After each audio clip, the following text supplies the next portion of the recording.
Alléluia, bien-aimés. Je vous salue tous dans le nom de notre Seigneur Jésus-Christ. En vous invitant de prendre votre Bible, de l'ouvrir dans le livre de Ruth, chapitre 3.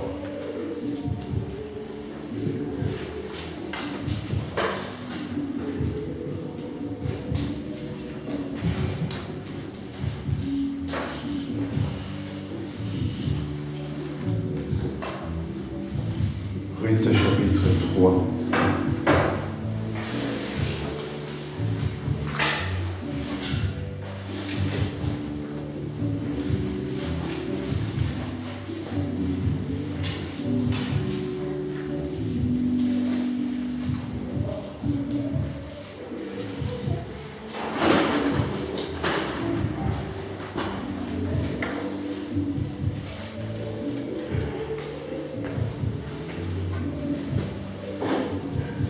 Alléluia.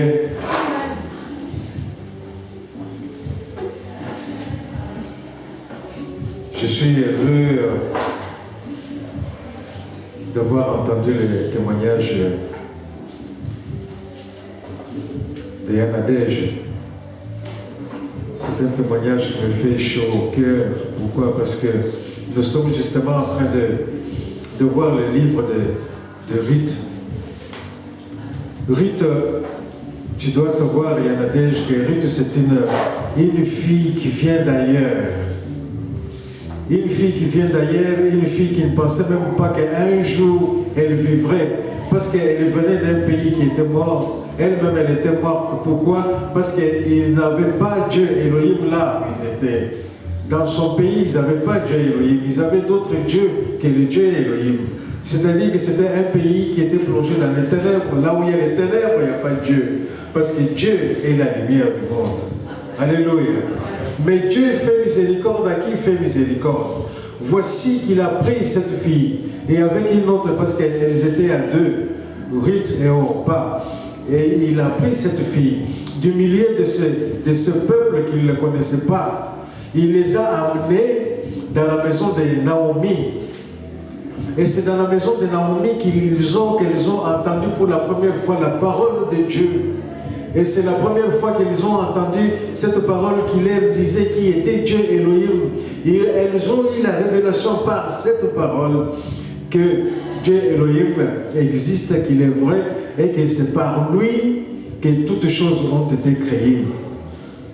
Alléluia.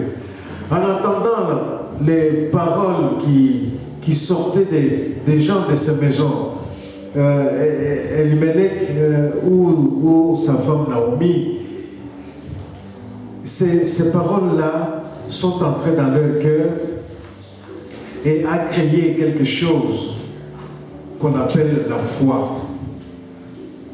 Parce qu'elles ont entendu. Parce qu'elles ont entendu la parole de Dieu. Parce qu'elles ont entendu la parole qui parlait de Dieu. Elles ont été éclairées. Elles qui étaient dans les ténèbres, elles ont été éclairées. Elles ont su que c'est dans cette maison où il y a la vie. Elles ont su qu'elles venaient de là où était la mort et qu'elles-mêmes elles étaient la mort. Maintenant qu'elles sont dans cette maison, elles ont la vie.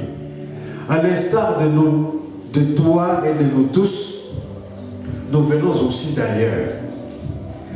Nous venons aussi d'ailleurs. Si nous faisons un flashback derrière nous, dans notre vie, nous allons nous rendre compte que nous étions quelque part où on ne parlait pas de Dieu, où peut-être qu'on a entendu parler de Dieu, mais sans plus.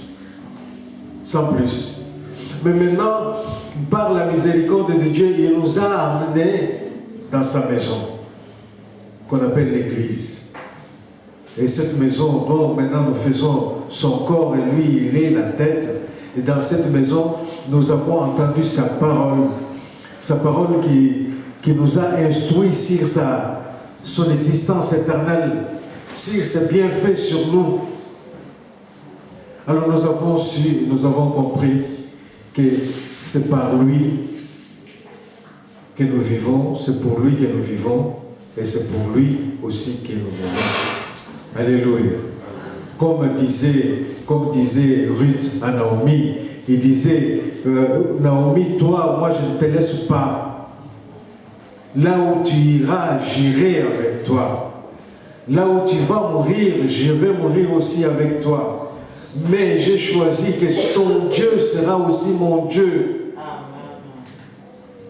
Alors c'est ce que nous aussi nous faisons, c'est ce que toi aussi tu fais.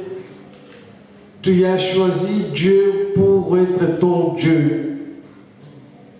Et comme Ruth ne quitte pas la maison de Naomi, toi non plus tu ne quittes pas ton église.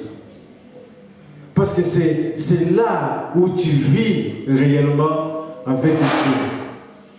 Quand tu sors dans le monde, et dans le monde tu restes toujours chrétienne, mais tu rencontres ceux qui ne sont pas dans la lumière comme toi, et ceux-là, ils ne te laisseront pas de repos. Comme il est écrit dans le livre de Timothée, il est dit que quiconque vient pour vivre pieusement Jésus-Christ sera persécuté. Mais persécuté par qui? Pas par ceux qui sont en Dieu, parce que ceux qui sont en Dieu ne savent pas ce que ça veut dire que persécuté. Mais ils seront persécutés par ceux qui ne sont pas en Dieu, ceux qui sont dans le monde. Ceux-là dans lequel vit des choses comme la jalousie, la haine. C'est là, eux, ils vont te persécuter. Parce qu'ils vont s'apercevoir que toi, tu es éclairé et ils ne sont pas éclairés. Toi, tu es dans la lumière. Et que toi, tu as la vie et ils n'ont pas la vie. Quand nous disons la vie, nous parlons de la vie éternelle. Dans cette maison, Dieu avait fait grâce et miséricorde à deux filles de cette nation qui étaient dans les ténèbres, la nation de Moabite. Il y avait Orpa, il y avait Ruth. Orpa qui a connu Dieu, mais elle a été séduite de rentrer encore dans son pays et vers ses dieux, en abandonnant le vrai Dieu. Nous ne pouvons pas faire ça, parce que nous connaissons déjà la vérité. Nous savons que la vérité se trouve dans la parole de Dieu. Dans la parole de Dieu se trouve dans sa maison. Alors si nous quittons cette maison, nous avons dit, si nous quittons cette maison pour entrer dans le monde, nous sommes semblables à cette personne qui se suicide. La personne qui se suicide, elle était, ou maintenant elle était vivante, et tantôt elle se donne la mort, elle n'est plus. Si nous quittons la maison de Dieu pour entrer dans le monde, nous sommes semblables à cette personne. Et comme nous connaissons cette vérité, nous ne rentrerons pas dans le monde. Alléluia. Amen. Alors, ça, tu dois tenir ferme. Tu tiens ferme, comme justement nous sommes en début de l'année, tu tiens ferme et tu te dis, moi, je tiendrai l'Éternel dans son corps et je ne le lâcherai plus jusqu'à ce qu'il décide de ce qu'il veut faire de moi. C'est ce que Naomi a dit à Ruth. Il dit, attache-toi à ton Seigneur Boaz jusqu'à ce qu'il fasse de toi ce qu'il veut faire. La nuit ne se couchera pas sans qu'il ait terminé cette affaire. Quand tu t'attaches à ton Seigneur et Dieu, le Seigneur et Dieu, il sait ce qu'il va faire de toi. Généralement, quand on s'attache à l'Éternel, il t'élève. Il élève quiconque s'attache à lui. Élévation, cela ne veut pas dire que aujourd'hui tu es simple et que demain tu seras ministre. Ça, ce n'est pas une élévation. Mais tu seras élevé en Christ. Tu seras élevé spirituellement par l'Éternel. Tu seras supérieur à celui qui est ministre. Tu seras supérieur à celui qui est président s'il n'est pas dans la même maison que toi, c'est-à-dire dans la maison du Seigneur. Alléluia. Nous devons prendre cet exemple de cette femme Orpa, qui elle a compris. Et elle a compris que la véritable vie se trouve dans la maison de l'Éternel, ici, là où j'ai appris à connaître son nom, et que là-bas j'étais dans la mort, je ne retournerai plus là-bas. Alléluia. Maintenant, ici, au chapitre 3, nous sommes arrivés au moment où elle a connu déjà cette personne, Boaz, qui était le propriétaire de l'aire où elle est allée glaner. Et maintenant, nous allons lire le texte pour mieux comprendre la suite des choses. Nous sommes au chapitre 3. Nous commençons par le verset 1er. Naomi, sa belle-mère, lui dit, « Ma fille, je voudrais assurer ton repos afin que tu sois heureuse. Je voudrais assurer ton repos afin que tu sois heureuse. Et maintenant, Boaz, avec les servantes duquel tu as été, n'est-il pas notre parent? Voici, il doit vanner cette nuit les orges qui sont dans l'air. Lave-toi et oins-toi, puis remets tes habits et descends à l'air. Tu ne te feras pas connaître à lui jusqu'à ce qu'il ait achevé de manger et de boire. » Alléluia. Naomi sait que Boaz a le droit de rachat sur elle. Mais comme elle était déjà vieille, le droit de rachat de Boaz va se poser sur ou sa fille ou sa belle-fille. Bon, or Naomi n'avait que sa belle-fille. Alors elle savait déjà que si Boaz a exercé son droit de rachat, et cela sera ce sera au bénéfice de Ruth. Alléluia. Boaz venait, regardez, on était dans une situation difficile, parce que Naomi était déjà vieille et fatiguée. Elle était accompagnée de Ruth, sa belle-fille. Mais Ruth était étrangère dans ce pays de Jérusalem, de Juda. Elle était étrangère. Elle aurait pu s'intimider et dire que voici, moi je suis une étrangère, je ne peux pas sortir, je ne peux pas faire ce que les filles de ce pays font. Mais de toutes les façons, la maison de Naomi était pauvre. Elle était pauvre. Mais elle n'avait pas d'énergie ni de force nécessaire maintenant que pour aller travailler.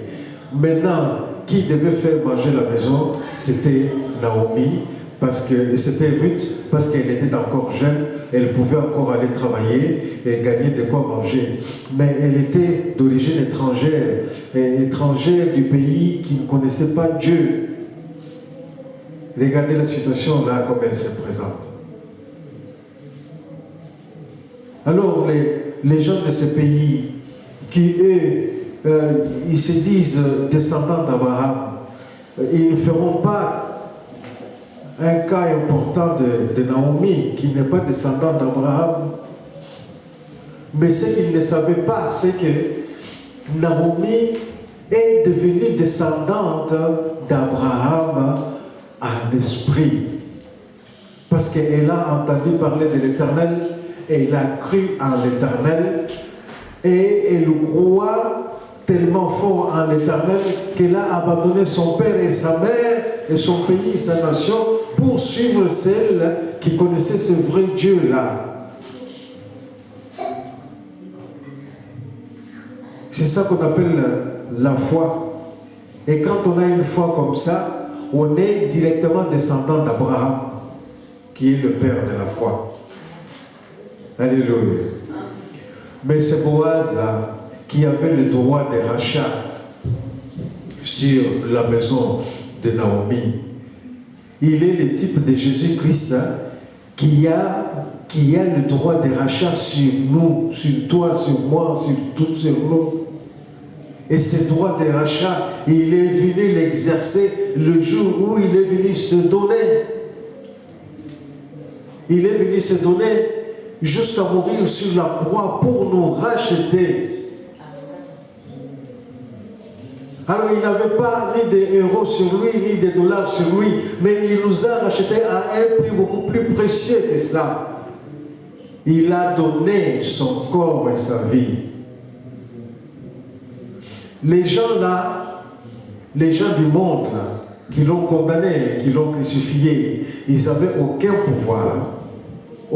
pouvoir de faire ce qu'ils ont fait de Jésus-Christ si le Père ne leur avait pas donné le pouvoir de le faire. Et le Père dit que j'ai donné mon Fils. J'ai donné mon Fils. Parce que j'ai tant aimé le monde que j'ai donné mon Fils. Nulle part il dit que voici, j'ai envoyé mon Fils dans le monde et le monde a pris mon Fils et lui a fait ça. Non, le monde n'a aucun pouvoir, aucune force de faire ce qu'ils ont fait. Le Seigneur a voulu que cela soit fait ainsi. C'était cette façon-là qui servait à notre rachat. Nous qui étions comme rite dans le pays où vivait le ténèbre, nous étions dans les ténèbres, nous étions nous-mêmes ténèbres. Et il fallait qu'il nous rachète, c'est-à-dire qu'il tende de son bras, sa main il nous tient, il nous tire des ténèbres vers la lumière, en se donnant lui-même comme prix précieux. Alléluia. Nous continuons notre lecture. Nous sommes au verset 3 où Naomi dit à Ruth, lave-toi et oins-toi, puis remets tes habits et descends à l'air. Alléluia. Lave-toi et oins-toi.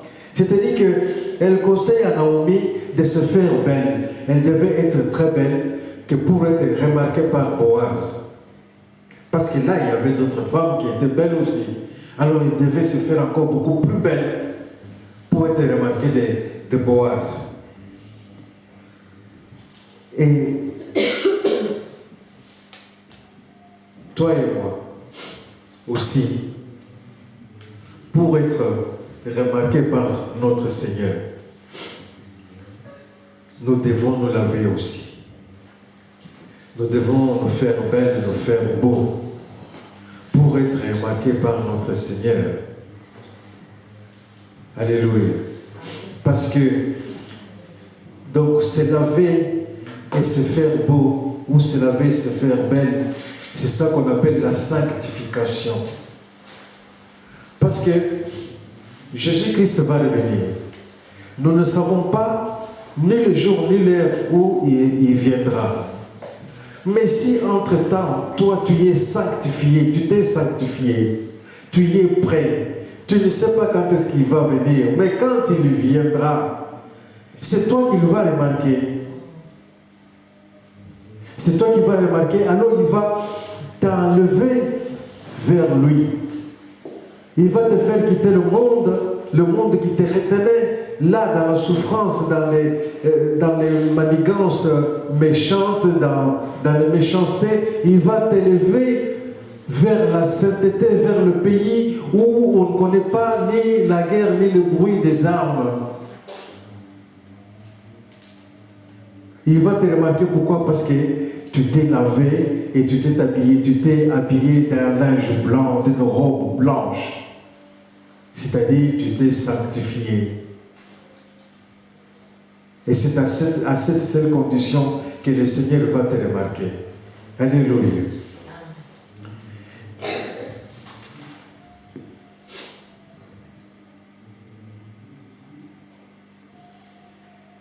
Nous lisons dans le livre de Lévitique, chapitre 19, je vais lire pour vous. L'Éternel nous dit, « Moi, l'Éternel, votre Dieu, je suis saint. Vous aussi, soyez saints. » C'est-à-dire que moi, l'Éternel, votre Dieu, je ne peux pas me mélanger avec ce qui n'est pas saint. Je ne peux pas marcher avec les ténèbres, moi qui suis lumière. Il faut que les ténèbres deviennent lumière pour qu'il soit mon compagnon. Il faut que tu sois sanctifié comme le Seigneur est sanctifié pour que tu sois son compagnon. Et il a dit à Moïse, dans le désert, il lui a dit, je ne viendrai pas avec vous si vous ne vous sanctifiez pas. Parce que si vous ne vous sanctifiez pas, si je viens au milieu de vous, je vous consumerai. Comme la lumière, quand elle vient vers les ténèbres, elle consume les ténèbres. Parce que quand vient la lumière, les ténèbres ne sont plus. Et quand vient l'Éternel qui est saint, il vient vers toi, tu ne seras plus si toi tu n'es pas sanctifié. Alléluia. Quand il a appelé Moïse pour lui donner ce ministère qu'il a donné à Moïse, ce ministère grand, il a dit à Moïse, n'approche pas d'ici, parce que ici, je suis sur une terre sainte. Il lui a dit, enlève tes chaussures là-bas avant de t'approcher vers moi. Enlève tes chaussures là-bas avant de t'approcher vers moi. C'est-à-dire que laisse tomber, enlève tout ce qui est du monde. Tout ce qui est méchanceté du monde sont abominations à mes yeux. Laisse-les dans le monde et viens vers moi. Alors, Moïse, en enlevant ces chaussures-là, c'est symboliquement, ça veut dire qu'il s'est sanctifié avant d'aller dans la terre sainte, là où il y avait l'Éternel, pour recevoir la mission de son ministère. Alléluia. Avant d'aller, pour avoir l'espérance d'être remarqué par l'Éternel, et pour avoir la chance de marcher avec l'Éternel, et pour avoir cette grâce que quand tu ouvres la bouche pour crier l'Éternel en cas de détresse et qu'il entende ta voix, il faut la première condition et la seule condition, que tu sois sanctifié toi-même. C'est pour ça que Naomi disait à Ruth ici, lave-toi et oins-toi, remets tes habits, ta plus belle robe avant d'y aller. Mais là où Ruth allait, c'était à l'air, c'était là où on allait glaner. Pour aller glaner, on ne se fait pas belle. On porte des habits sales parce qu'on sait qu'on va se salir là-bas. On ne se maquille pas parce qu'on sait qu'il y a de la poussière là-bas. Mais il lui dit, fais-toi belle. Fais-toi belle pour littéralement. Alors elle se fait belle pour aller là où il y a de la poussière. Mais Boaz, qui avait le droit de rachat justement, l'a remarqué. Si toi et moi nous nous sanctifions, Jésus-Christ qui a le droit de rachat sur nous, il va nous remarquer. Alléluia. Alors toute notre vie sera régie par la puissance de notre Seigneur Jésus-Christ.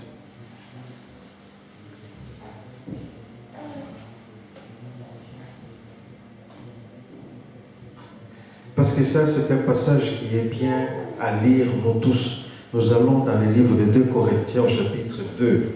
En gardant le livre de Ruth, bien entendu, on va revenir à cela. 2 Corinthiens, chapitre 2.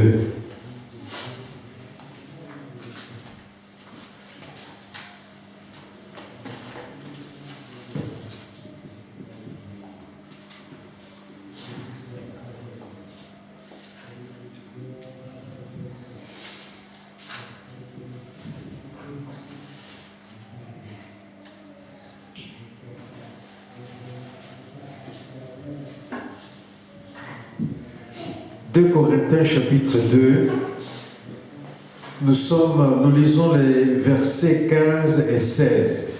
Nous lisons. Nous sommes en effet pour Dieu le parfum de Christ.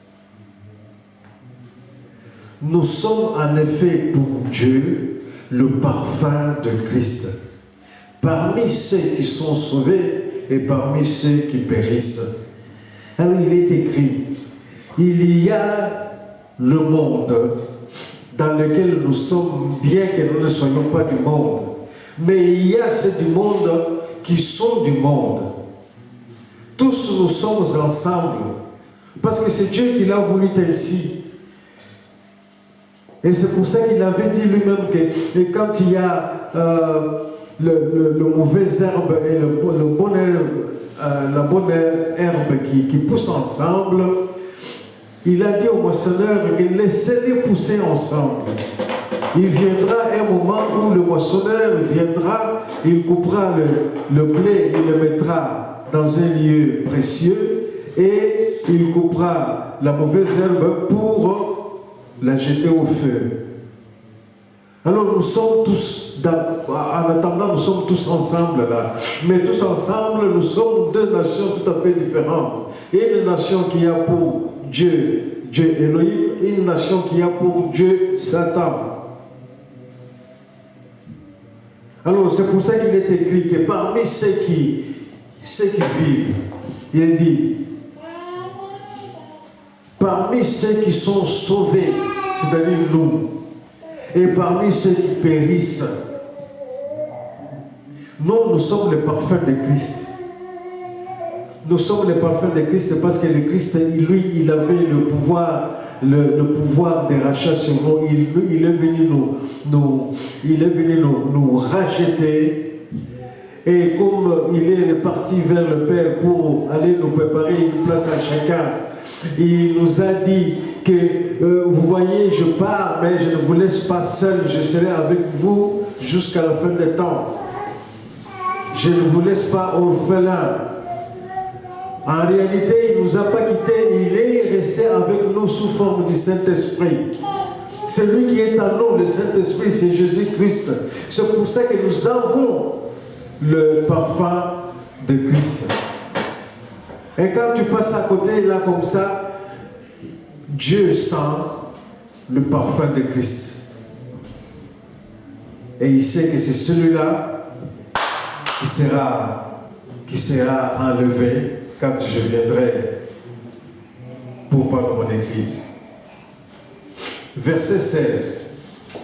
Aux uns, une odeur de mort, donnant la mort. Aux autres, une odeur de vie, donnant la vie. Nous les prenons. Aux uns, une odeur de mort, donnant la mort.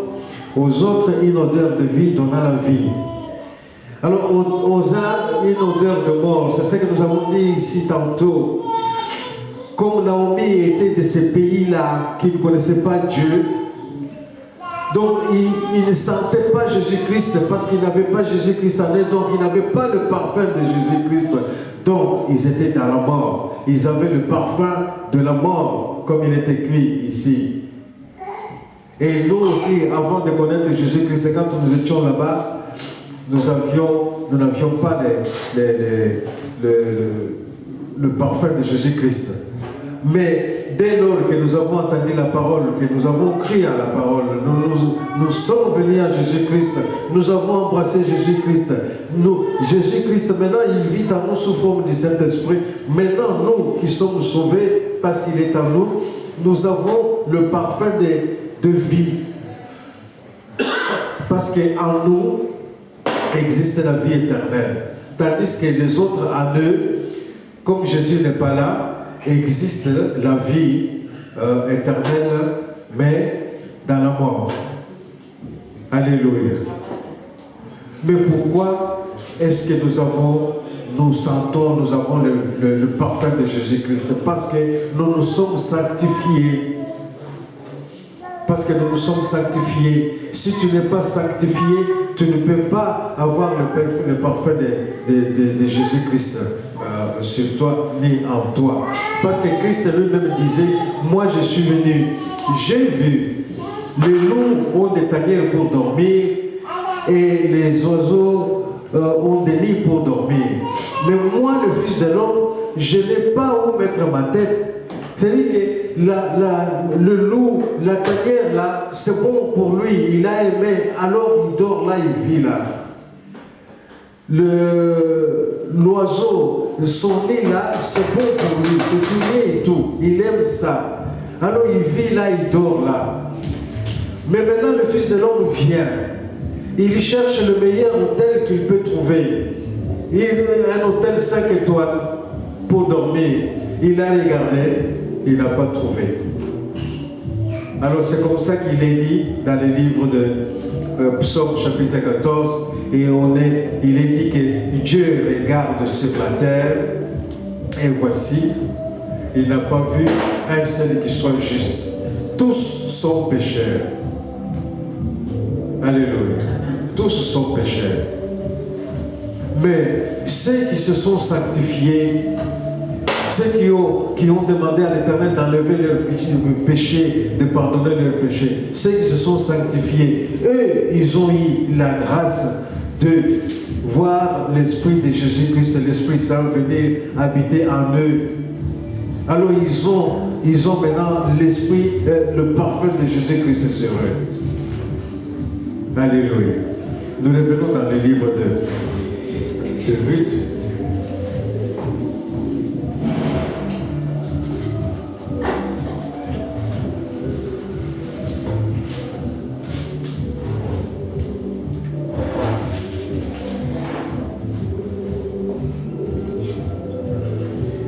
Nous lisons le verset 4 et 5. Et quand il ira se coucher, c'est Naomi qui parle à Ruth, ce sont toujours des conseils qu'il donne à Ruth. Il dit, et quand il ira se coucher, donc quand Boaz ira se coucher, observe le lieu où il se couche. Ensuite va, découvre ses pieds et couche-toi. Il te dira lui-même ce que tu as à faire. Voici,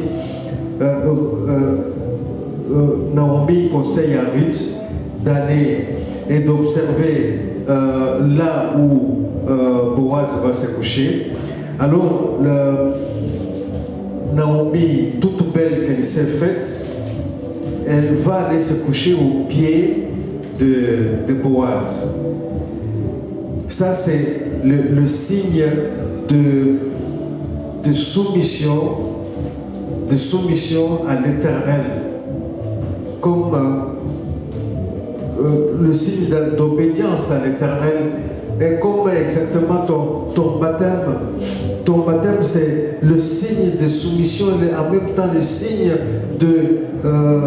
d'obédience à l'Éternel. Le signe, quand on fait le signe de soumission et d'obédience, c'est-à-dire qu'on a la foi en celui à qui on se soumet, on a la foi en qui on fait obédience. Tu vas, toute belle que tu es, tu vas te coucher à ses pieds, se lui montrer que moi je m'attache à toi. Tu te couches dans le blé par terre, moi aussi je me couche par terre. Tu te couches dans un lit douillet, moi aussi je me couche dans un lit douillet. Tu te couches dehors où il pleut, où il vent, où il vente, où il neige, je me coucherai là à tes pieds. Et tu dis ça à Jésus-Christ. Et tu dis ça à Jésus-Christ sous forme du Saint-Esprit qui est en toi. Alors là où le Saint-Esprit, parce qu'il est en toi, il est maintenant ton directeur. Tu le considères comme étant ton directeur. Quand il te dira on va à gauche, tu vas à gauche avec lui. Quand il te dira on va à droite, tu vas à droite avec lui. Ça, c'est le signe de soumission au Saint-Esprit. C'est le signe d'obédience au Saint-Esprit. Pourquoi? Parce que tu as foi en lui. Parce que tu as confiance en lui. Parce que tout ce qu'il fait est bon. S'il te dit que nous irons par là, et par là, il n'y a pas de danger. Parce que lui, il sait ce qui se passe là-bas. Et lui, il prévoit pour toi tout ce qui est bon. Alléluia. Verset 5. Et lui répondit, Ruth répondit, je ferai tout ce que tu as dit. Je ferai tout ce que tu as dit. Et c'est ce que nous venons de dire ici. Quand le Saint-Esprit te dit, faisons ça, et tu acceptes de le faire, avec confiance totale. Il dit, allons par là, et tu acceptes de le suivre avec confiance totale. Là, tu ne vas pas, quand le Saint-Esprit te dicte une chose, tu prends ta philosophie, tu mets dedans. Tu sens bien que c'est le Saint-Esprit qui t'a dit de faire ceci, mais puisque ça ne te plaît pas tellement, et tu veux dévier, et tu veux dévier pour dire que moi, si je faisais ça, oui, ce serait bien aussi, Dieu accepterait ça, parce que ceci et cela. Non, ça c'est pas bon, c'est pas bon pour Dieu. Restons toujours dans le livre de Ruth, je vais te lire un passage. Il faut que je le trouve.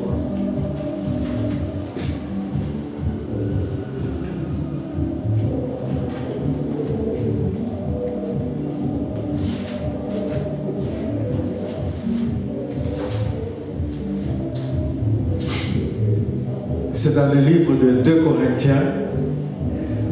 2 Corinthiens, au verset 17. 2 Corinthiens, chapitre 2, verset 17. Il est écrit ceci. Car nous ne falsifions point la parole de Dieu comme font plusieurs. Car nous ne falsifions point la parole de Dieu comme font plusieurs. Mais c'est avec sincérité, mais c'est de la part de Dieu que nous parlons en Christ devant Dieu. Car nous ne falsifions point la parole de Dieu comme font plusieurs, mais c'est avec sincérité, mais c'est de la part de Dieu que nous parlons en Christ devant Dieu. Alors quand le Saint-Esprit te dicte quelque chose et toi tu ajoutes tes pensées là-dedans, tu falsifies la parole de Dieu. Et Paul ajoute ici, comme font plusieurs.